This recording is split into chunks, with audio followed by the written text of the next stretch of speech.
Hello दोस्तों, आपका बहुत बहुत स्वागत है मेरे यूट्यूब चैनल मुदगल बायोलॉजी में। आज की वीडियो के अंदर हम देखिए बीएससी सेकेंड ईयर का सिलेबस डिस्कस करने वाले हैं, सब्जेक्ट जूलॉजी का। ठीक है।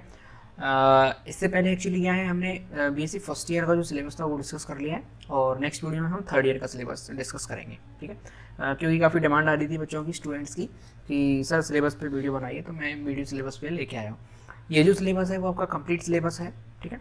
और एक चीज़ मैं आपको बता दूं कि इसमें लगभग सभी यूनिवर्सिटीज़ के जो टॉपिक हैं वो इसमें कंप्लीट हैं, लेकिन कुछ कुछ यूनिवर्सिटीज़ में आउट ऑफ राजस्थान की यदि बात करें तो कुछ यूनिवर्सिटी में टॉपिक इधर उधर हैं और पेपर भी, फर्स्ट पेपर की जगह सेकंड पेपर है, सेकंड की जगह फर्स्ट पेपर है, वो कुछ होए जा रहा है।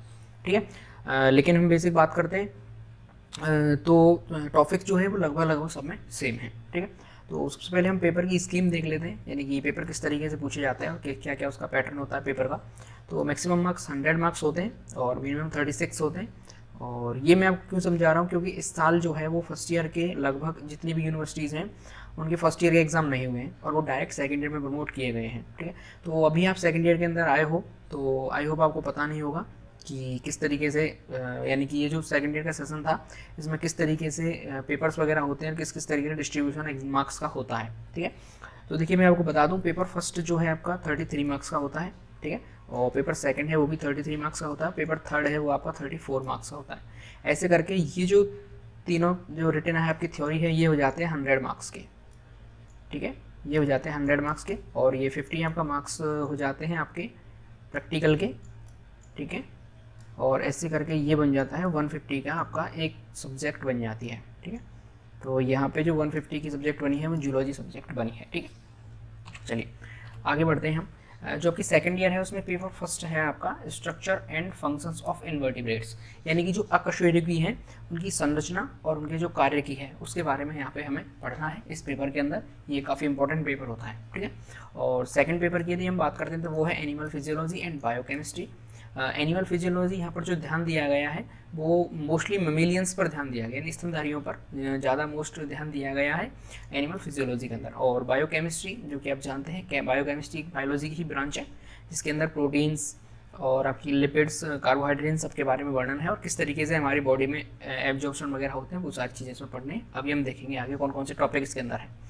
पेपर थर्ड की हम बात करते हैं तो इसमें देखिए बेसिकली 3 चीज़ें डिवाइड की गई हैं। एक आपकी इम्यूनोलॉजी भी इसी के अंदर है, माइक्रोबायोलॉजी भी इसी के अंदर है और आपकी बायोटेक्नोलॉजी भी इसी के अंदर है। तो वो बेसिकली हम कहें पेपर थर्ड आपका 3 पार्ट्स में डिवाइडेड है। ठीक है। चलिए हम एक एक पेपर को यूनिट वाइज समझ लेते हैं कि किस तरीके से क्या सिस्टम है। सबसे पहले हम पेपर फर्स्ट की बात करते हैं, structure and functions of invertebrates, यानी कि अकशेरुकियों की संरचना एवं कार्य। ठीक है। ये आपका हिंदी में पेपर है। इसकी हम देखिए बेसिक 3 यूनिट है। ठीक है। और 3 यूनिट के अंदर आपके जो मार्क्स हैं वो डिवाइडेड हैं। ठीक है। तो 3 यूनिट के अंदर किस तरीके से आपके टॉपिक हैं वो डिवाइडेड हैं, वो देखिए यूनिट फर्स्ट की हम बात कर रहे हैं। तो यूनिट फर्स्ट में जो चलता है वो क्या सिस्टम होता है, देखिए structure and function organisation of vital system of non chordates. ठीक है। यानी कि जो जितने भी नॉन कॉर्डेट्स हैं उन सबके जो स्ट्रक्चर और फंक्शंस ऑर्गेनाइजेशन है ये चीज़ें हमें पढ़नी है। कौन कौन से सिस्टम उनके अंदर है वो सिस्टम यहाँ पर बताए गए हैं। ठीक है। एज एग्जाम्पलीफाइड बाई अमीबा, यानी कि विद एग्जाम्पल हमें डिस्कस करना है। ठीक है। एक एक जो चीज़ें हैं, जो जो सिस्टम हैं, कुछ सिस्टम हमें यहाँ पे पढ़ने होंगे और उनके जो स्ट्रक्चर हैं वो भी हमें पढ़ना है, साथ ही साथ वो किस तरीके से फंक्शंस करते हैं और प्रत्येक का एग्जाम्पल लेके हमें पढ़ना है।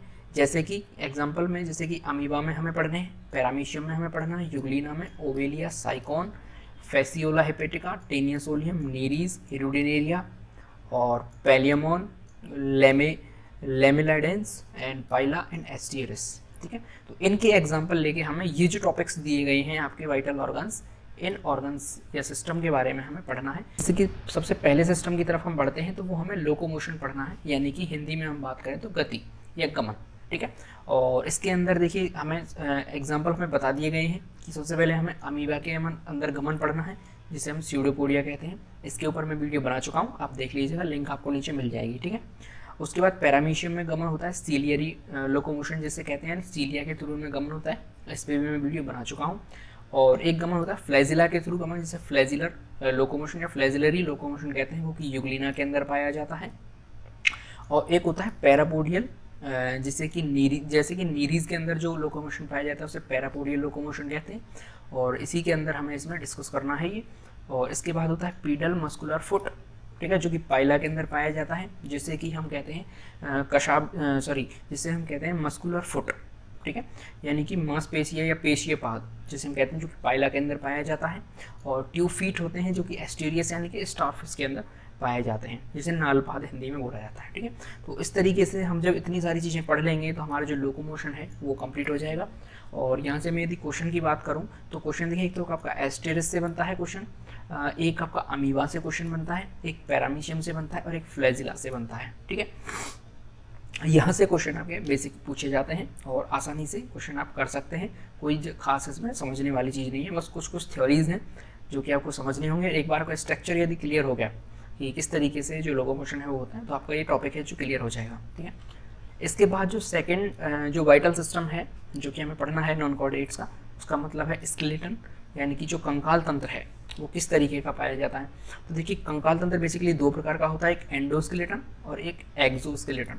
एंडोस्केलेटन यानी कि अंतः कंकाल, जो कि हमें पढ़ना है साइकोन के अंदर, जो कि होते हैं स्पिक्यूल्स उसमें पाए जाते हैं, ठीक है। तो साइकोन के जो स्पिक्यूल्स होते हैं वो हमें पढ़ने हैं। और एक्सोस्केलेटन में काइटिनियस जो कि पेलामोन का होता है, और कैलकेरियस यानी जिसमें कोरल्स, पाइला, लेमिलिडेंस और एस्टीरियस, इन सब का कंकाल कैसा होता है, कैलकेरियस यानी कि कैल्शियमई, कैल्शियम का इनका कंकाल पाया जाता है। और सिलिकियस यानी कि रेडियोलेरिया में सिलिकस यानी सिलिका का बना हुआ इसका एक्सोस्केलेटन होता है, यानी बाह्य कंकाल होता है, ठीक है। तो ये कंकाल के बारे में हमें थोड़ा सा पढ़ना होगा और इस तरीके से कंकाल आपका कंप्लीट हो जाएगा, कंकाल तंत्र यानी कि स्केलेटन सिस्टम, ठीक है। तो सबसे पहले लोकोमोशन हमारा हो जाएगा, फिर कंकाल तंत्र हमारा हो जाएगा। तीसरे की तरफ हम बढ़ते हैं नर्वस सिस्टम यानी कि तंत्र का तंत्र, और तंत्र का तंत्र में हमें सेंचुरी एंड नर्व सिस्टम ओवेलिया के अंदर, ठीक है। और उसके बाद ब्रेन रिंग्स, ठीक है, और लॉन्गिट्यूडनल नर्व्स, और जो कि किसके अंदर होती है, फेसियोला एंड टिनिया के अंदर। और brain and ventral cord, ventral nerve cord जो कि नीरीज और पेलिमोन के अंदर हमें पढ़ने हैं। और nervous system of pila and lamellidens. तो यहाँ से मैं आपको बता दूं कि जो क्वेश्चन बनता है वो कहाँ से आता है। एक तो आपका पाइला से क्वेश्चन पूछा जाता है, ठीक है, एग्जाम के अंदर आपको पाइला से देखने के लिए मिलेगा। और दूसरा आपको देखने के लिए मिलेगा brain ring and longitudinal nerves जो कि फेसियोला और टीनिया में पाई जाती हैं, ठीक है। तो यहाँ से क्वेश्चन देखने मिलता है। एक पेलिमोन से भी कभी कभी क्वेश्चन पूछ लिया जाता है, ठीक है। तो ओबिलिया से जो क्वेश्चन होता है, बहुत रेयर केस में ओबिलिया से क्वेश्चन पूछा जाता है। यदि इस पूरी यूनिट में से आपको दो क्वेश्चन देखने को मिलेंगे जो कि और यानी अथवा में होंगे दोनों क्वेश्चन, तो वहाँ से यदि नर्वस सिस्टम से क्वेश्चन पूछा जाएगा तो वो पाइला या फिर लेमिडेंस में से पूछ लिया जाएगा, ठीक है। चौथे की तरफ हम बढ़ते हैं। चौथा ऑर्गन सिस्टम है अपना सेंस ऑर्गन यानी संवेदी तंत्र। और संवेदी तंत्र में आपकी स्टेटोसिस्ट और ऑस्फेरिडियम जो कि किसके अंदर पाई जाती हैं, लेमिडेंस या फिर पाइला के अंदर ये चीज़ें पाई जाती हैं। कुछ भी नहीं है, बहुत सरल स्ट्रक्चर है इनकी। मैं आपको आसानी से ये टॉपिक जो है वो क्लियर करा सकता हूँ, कराऊंगा, जो कि मैं आपको ये कराऊंगा। ऑस्फेरिडियम भी और स्टेटोसिस्ट भी। स्टेटोसिस्ट बेसिकली क्या होती है, बैलेंस बनाने का काम करती है, जो लेमिडेंस या फिर पाइला है दोनों के अंदर। और ऑस्फेरिडियम जो है, इसे हिंदी में तो एक आई थिंक बहुत कठिन सा शब्द है इसके लिए, लेकिन उसका कार्य बता दूँ तो ये जो पानी है उसकी रासायनिक जाँच करने का एक ऑर्गन है इनके अंदर, ठीक है, क्योंकि ये पाइला और लेमिडेंस दोनों पानी में पाए जाने वाले जीव हैं। तो और कंपाउंड आइज हमें पढ़नी है जो कि पेलिमोन के अंदर पाई जाती है। एंड सिंपल आई हमें नीरिस और पाइला के अंदर देखने को मिलती है। And textile and olfactory organs जो कि पेलिमोन के अंदर है। और न्यूकल ऑर्गन जो कि नीरिस के अंदर पाए जाते हैं, ठीक है, न्यूसल के ऑर्गन्स जिन्हें बोलते हैं। तो यहाँ से यदि हम क्वेश्चन की बात करें कि सेंस ऑर्गन्स में यानी इस यूनिट में से जो क्वेश्चन बनेंगे वो सेंस ऑर्गन्स में एक तो स्टेटोसिस्ट या ऑस्फेरिडियम से क्वेश्चन बनेगा। दूसरा कंपाउंड आइज और सिंपल आइज से क्वेश्चन बनता है। ये शॉर्ट नोट्स में भी बन सकते हैं और लॉन्ग टाइप क्वेश्चन में भी बन सकते हैं। और जो शॉर्ट में से क्वेश्चन ऑल्फैक्टरी ऑर्गन्स से भी पूछ सकता है। और नूसल के ऑर्गन्स से तो सिर्फ एक क्वेश्चन बनता है कि नीरीज में किस तरीके के संवेदी अंग पाए जाते हैं, ठीक है। तो इस तरीके से आपकी जो पहली यूनिट है फर्स्ट पेपर के अंदर वो कंप्लीट हो जाती है। इसमें जो टॉपिक्स हैं मैं आपको करवा दूंगा आगे, ठीक है। अभी अपना लोकोमोशन चल रहा है। चलिए सेकेंड यूनिट की तरफ हम बढ़ते हैं।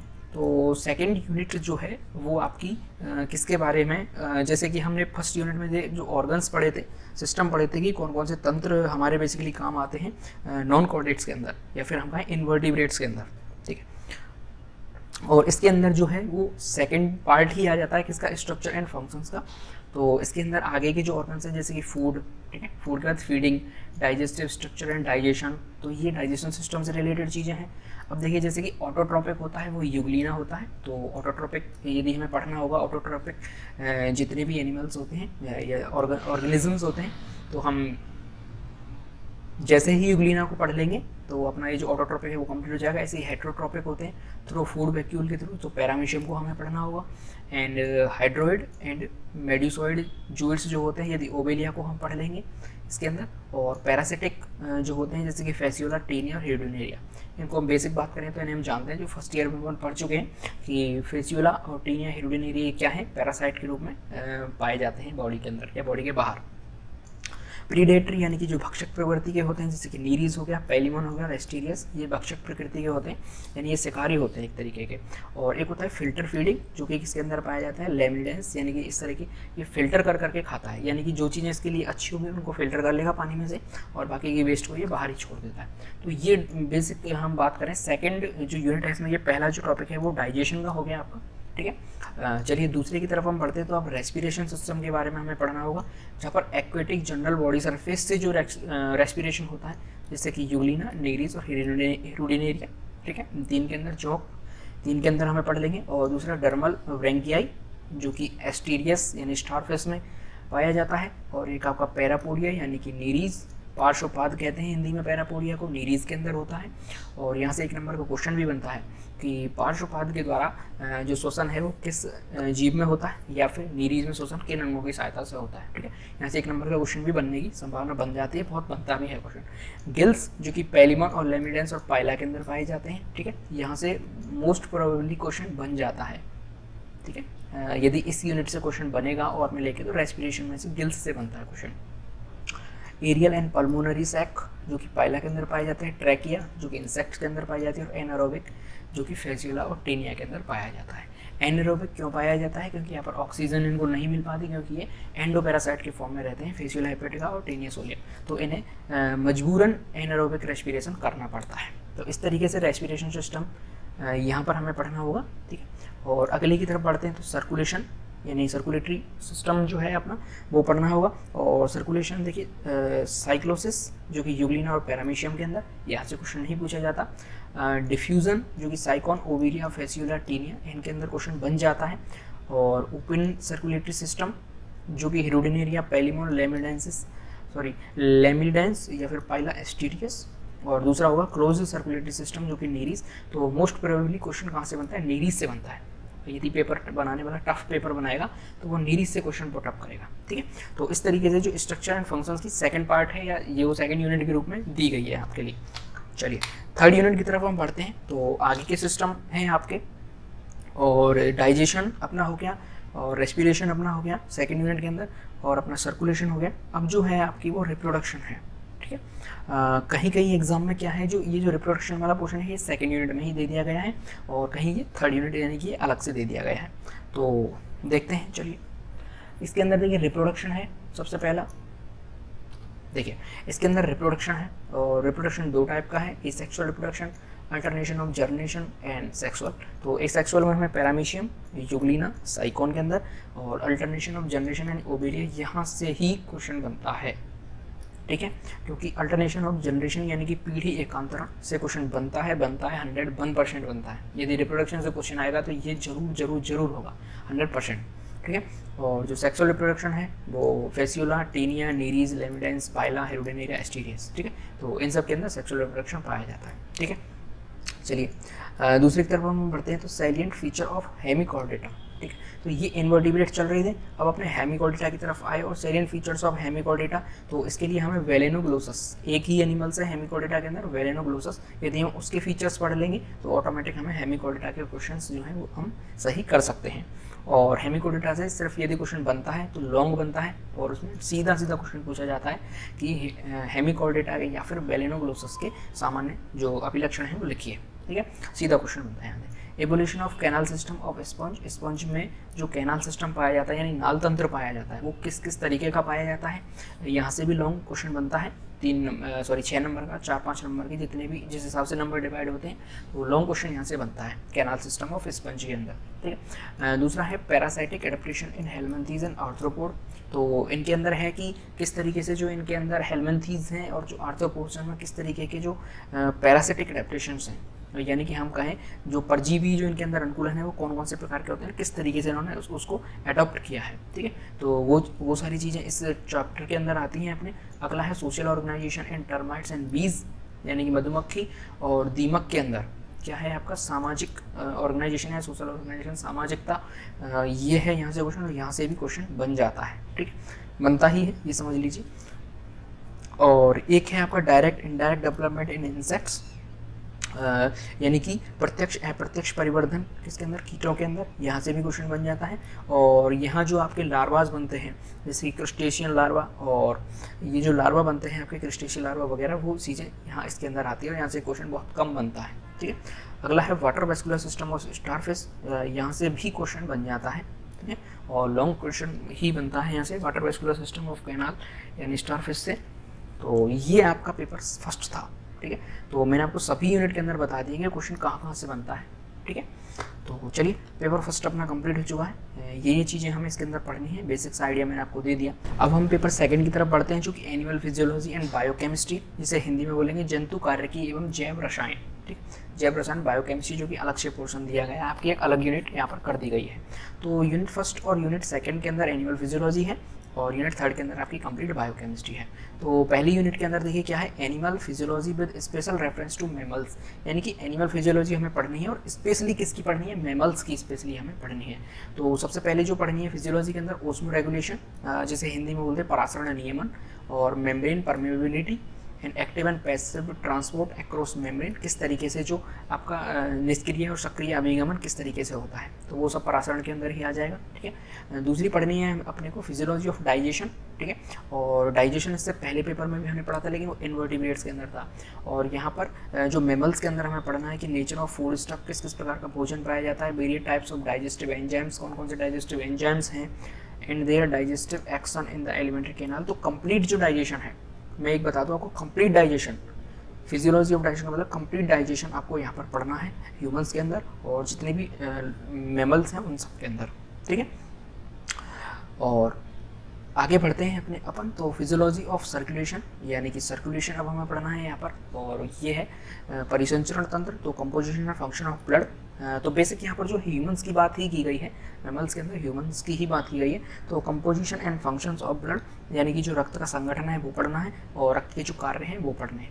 मैकेनिज्म ऑफ ब्लड क्लॉटिंग, जो रक्त का स्कंदन है यानी रक्त का थक्का जमना है, वो चीज़ पढ़नी है। हार्ट बीट यानी हृदय स्पंदन, कार्डियक साइकिल, जिसे अपन कह सकते हैं जो हृदय चक्र है। ठीक है, और ब्लड प्रेशर यानी रक्तचाप, बॉडी टेम्परेचर रेगुलेशन, कि जो अपनी बॉडी का जो शारीरिक ताप है उसका किस तरीके से रेगुलेट करते हैं, किस तरीके से उसका नियंत्रण किया जाता है। तो ये सारी चीज़ें अपनी सर्कुलेशन के अंदर ही आ जाएगी। और यहाँ से हम बात करें तो क्वेश्चन जो बनता है आपका वो मैकेनिज्म ऑफ ब्लड क्लॉटिंग से बनता है, एक तो क्वेश्चन आपका, दूसरा आपका जो हार्ट बीट से बनता है, और एक शॉर्ट जो क्वेश्चन बनते हैं यानी एक नंबर के जो क्वेश्चन बनते हैं ब्लड प्रेशर वगैरह से बन जाते हैं। और कभी कभी लॉन्ग क्वेश्चन बन रहा होगा तो वो ये बनेगा, composition and functions of blood and mechanism of blood clotting. ठीक है, यानी कि रक्त के जो कार्य हैं वो बताइए और रक्त का संगठन बताइए, साथ ही साथ रक्त का थक्का जमने की जो प्रक्रिया है वो भी बताइए। तो यदि बड़ा क्वेश्चन बन रहा होगा तो इस तरीके से क्वेश्चन बनेगा सर्कुलेशन में से। चलिए फिजियोलॉजी अपन रेस्पिरेशन की तरफ बढ़ते हैं। तो रेस्पिरेशन में मैकेनिज्म ऑफ ब्रीथिंग, ठीक है, यानी कि जो सबसे पहले तो अपन को श्वसन के प्रकार पढ़ने हैं कि किस किस प्रकार का श्वसन पाया जाता है, एरोबिक रेस्पिरेशन, एनारोबिक रेस्पिरेशन। उसके बाद कौन कौन से अपने रेस्पिरेटरी ऑर्गन्स हैं वो हमें पढ़ने होंगे। फिर हमें यहाँ पर लंग्स की स्ट्रक्चर देखनी होगी, ठीक है, कि लंग्स की क्या क्या स्ट्रक्चर होती हैं। और उसके बाद अपने को क्या आएगी, मैकेनिज्म ऑफ ब्रीथिंग, यानी कि रेस्पिरेशन की जो अपनी क्रिया है वो पढ़नी है अपने को। फिर हमें पढ़ना होगा आपका एक्सचेंज ऑफ गैसेज, यानी कि किस तरीके से जो लंग्स के अंदर गैसेज का जो एक्सचेंज है वो होता रहता है। ठीक है, इसके बाद अपन आगे बढ़ते हैं तो transportation of oxygen, carbon dioxide in blood, यानी कि वही बात हो गई कि ब्लड के अंदर किस तरीके से ऑक्सीजन घुलती है और कार्बन डाइऑक्साइड उससे बाहर आती है, या फिर कार्बन डाइऑक्साइड ब्लड के अंदर से किस तरीके से दोनों आपस में एक्सचेंज होते हैं, ट्रांसपोर्टेशन किस तरीके से चलता है। एंड रेगुलेशन ऑफ ब्लड, यानी कि किस तरीके से जो श्वसन का नियंत्रण किया जाता है। ठीक है, तो ये सारी चीज़ें डिटेल में हमें पढ़नी है इसके अंदर। इसके बाद आता है आपका फिजियोलॉजी ऑफ एक्सक्रीशन। तो एक्सक्रीशन में हमें सबसे पहले तो जो प्रकार के एक्सक्रीटरी प्रोडक्ट के आधार पे जो अलग अलग एनिमल्स डिवाइड किए गए हैं, जैसे कि अमीनोटैलिक, यूरियोटैलिक, यूरिकोटैलिक। अमीनोटैलिक जो अमोनिया को सिक्रेट करते हैं, और यूरियोटैलिक जो यूरिया को सीक्रेट करते हैं, यूरिकोटैलिक जो यूरिक एसिड को सीक्रेट करते हैं।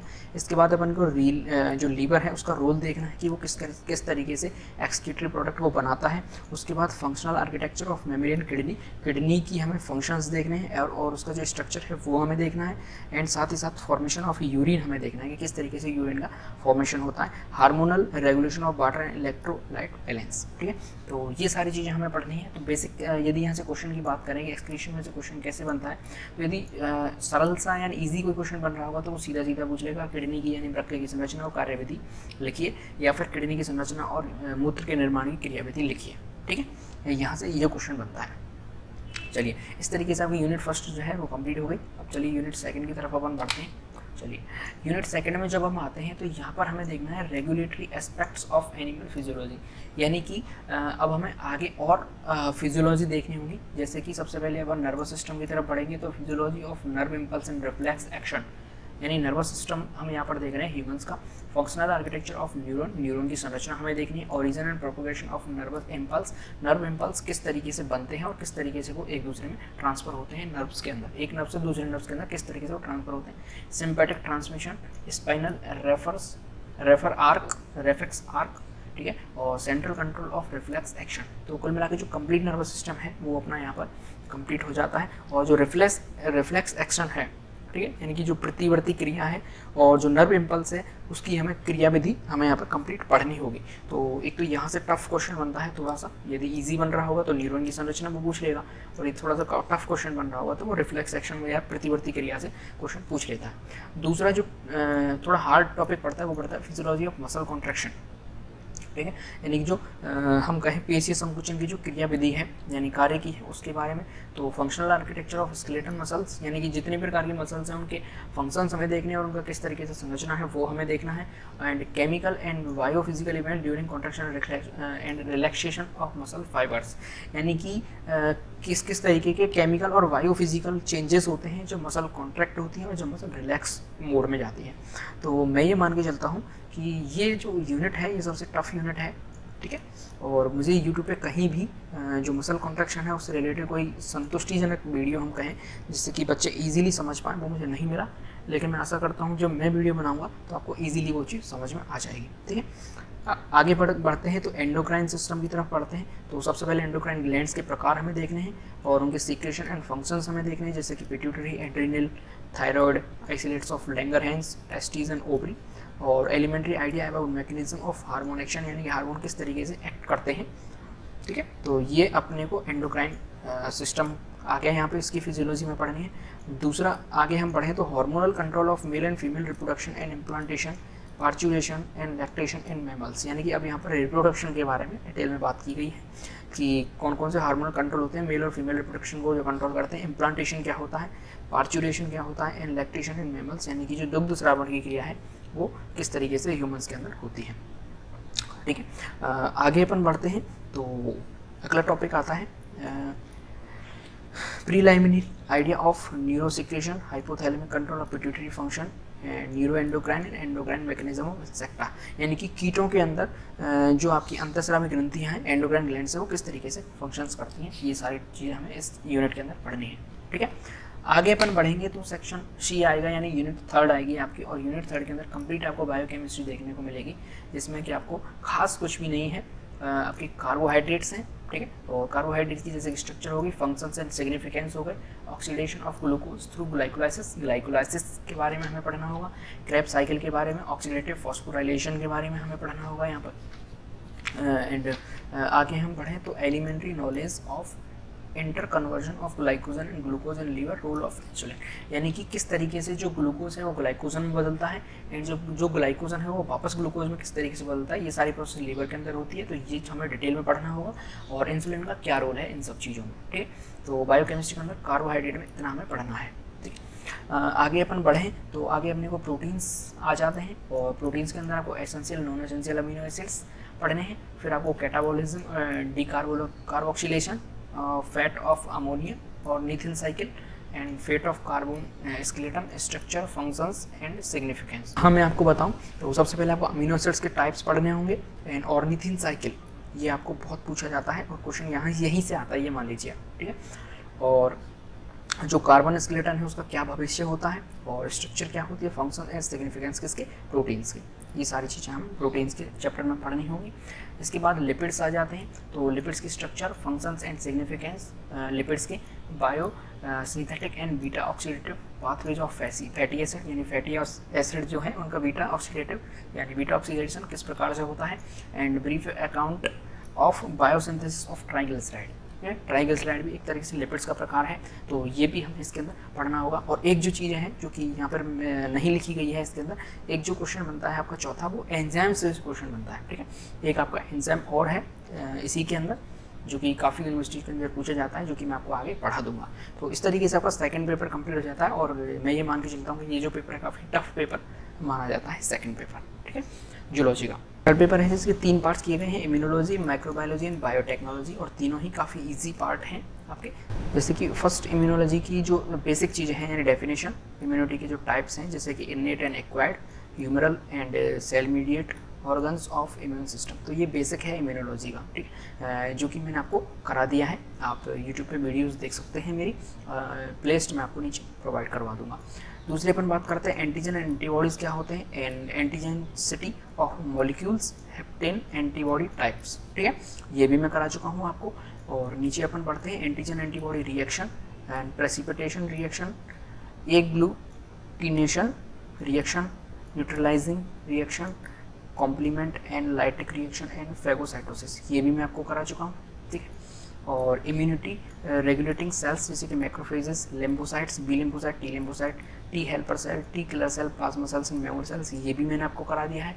और इसके बाद आता है mechanism of humoral and antibody mediate immunity and cell mediate immunity, ये भी मैंने आपको करा दिया है। और MHC आ जाता है आपका, structure and function of class first second third MSc molecule and regulation of MSc expression, ये रह गया है। और यहाँ से क्वेश्चन भी बहुत कम बनता है। अगर आपने ये स्टार्टिंग के 5 कर लिए तो यहाँ से आपका क्वेश्चन जो है बाहर नहीं जाएगा और इजीली आपका क्वेश्चन सही हो जाएगा, ठीक है।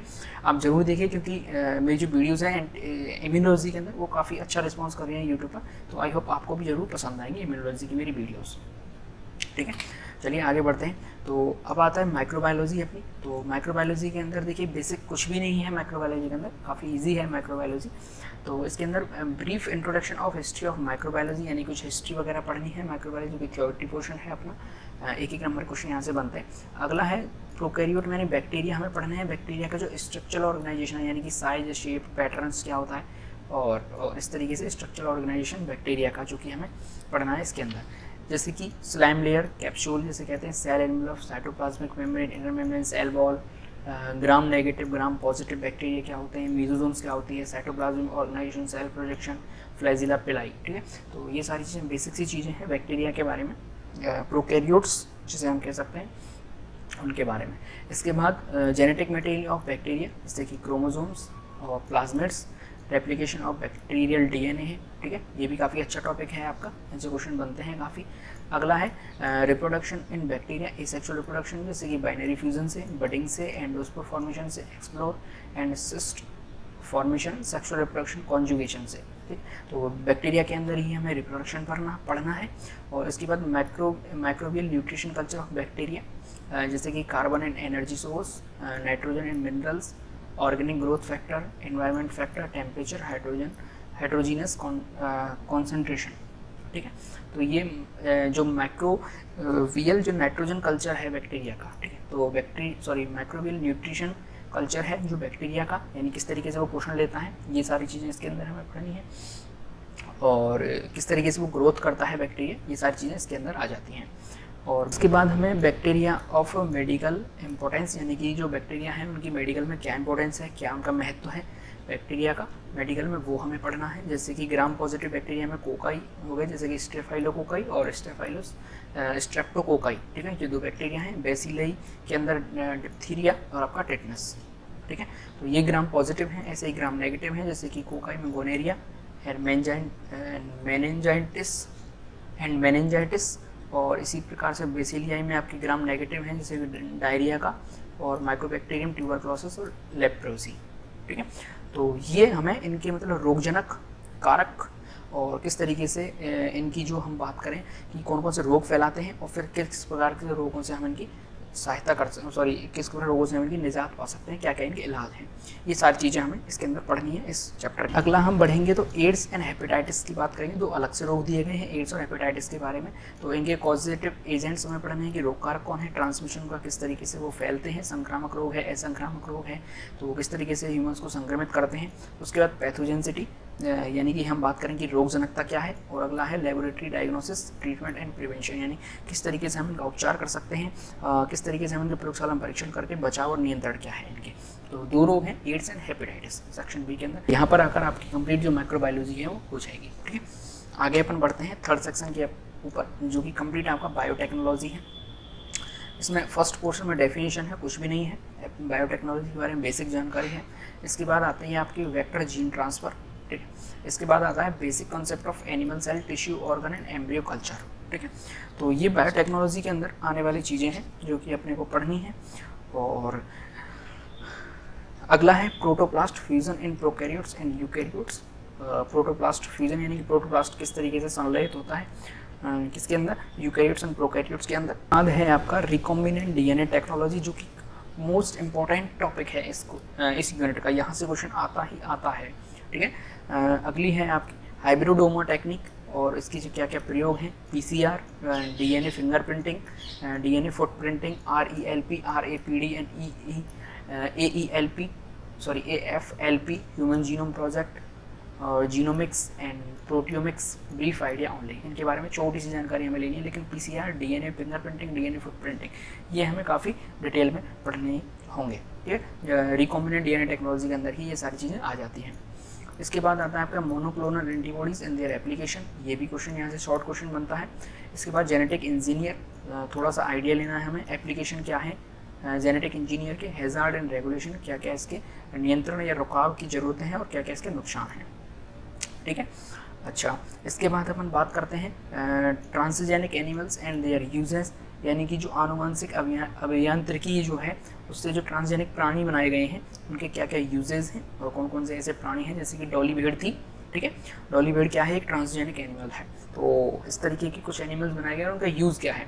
उसके बाद क्लोनिंग के बारे में ब्रीफ अकाउंट हमें पढ़ना है कि क्लोनिंग क्या होती है, इसके क्या क्या उपयोग हैं और इसके क्या क्या डिसएडवांटेज है। इसके बाद बायोटेक्नोलॉजी ऑफ मेडिसिन, थोड़ा सा इसके बारे में भी हमें आइडिया लेना होगा। बायोटेक्नोलॉजी ऑफ मेडिसिन यानी कि दवाओं के रूप में किस तरह प्रकार से बायोटेक्नोलॉजी काम आती है, जैसे कि एंटीबायोटिक किस प्रकार से बनती है, वैक्सीन यानी कि टीके, enzymes and vitamin, hormones, artificial blood यानी कि कृत्रिम रक्त क्या होता है, किस तरीके से वो बनाया जाता है। इसके बाद एनवायरमेंटल बायोटेक्नोलॉजी आ जाती है, जैसे कि metal and petroleum recovery and pest control, waste water treatment, ये भी थोड़ी थियोरेटिकल पोर्शन है आपके। Food and drink and dairy biotechnology, किस तरीके से भोजन और पेय और जो डेयरी प्रोडक्ट्स हैं अपने वो किस तरीके से बायोटेक्नोलॉजी से बनते हैं और क्या क्या उनके यूजेस हैं। ठीक है, जैसे कि फर्मेंटेड फूड प्रोडक्शन, जैसे dairy products, wine, beer, vinegar, food prevention, किस तरीके से प्रिजर्वेशन, फूड किस तरीके से जो संरक्षित किए जाते हैं और किस प्रकार से फूड्स जो हैं बनाए जाते हैं। कुल मिला के हम बात करेंगे भोजन के अंदर या फिर ड्रिंक्स के अंदर जो बायोटेक्नोलॉजी वो किस प्रकार से उसका यूज़ किया जाता है। ठीक है, तो इस तरीके से आपका जो मैं मानता हूँ तीनों पेपर्स के जो सेक्शंस हैं आपके यानी यूनिट्स हैं वो मैंने आपको बता दिए। एक बार आपको आउटलाइन आइडिया जो हम कह सकते हैं वो लग गया होगा कि क्या क्या चीज़ें हमें इसके अंदर पढ़नी है। और ये 3 पेपर्स हैं आपके। ठीक है, और सेकेंड ईयर आपकी काफ़ी टफ पड़ जाती है। अगर आपके कोई पेपर किसी दूसरी क्लास में दिया गया है तो आप वहाँ से देख लीजिए उस चीज़ को, और कोई टॉपिक आपको ऐसा लगा है कि सर इसमें से छोड़ दिया है लेकिन हमारे सिलेबस में दिया हुआ है तो आप उसको जरूर मैच करिएगा अपने सिलेबस से। और आई होप आप लोग अच्छे होंगे घर पे, और घर पे रहिए, सुरक्षित रहिए और देश से प्यार करें, माता पिता से प्यार करें। जय हिंद।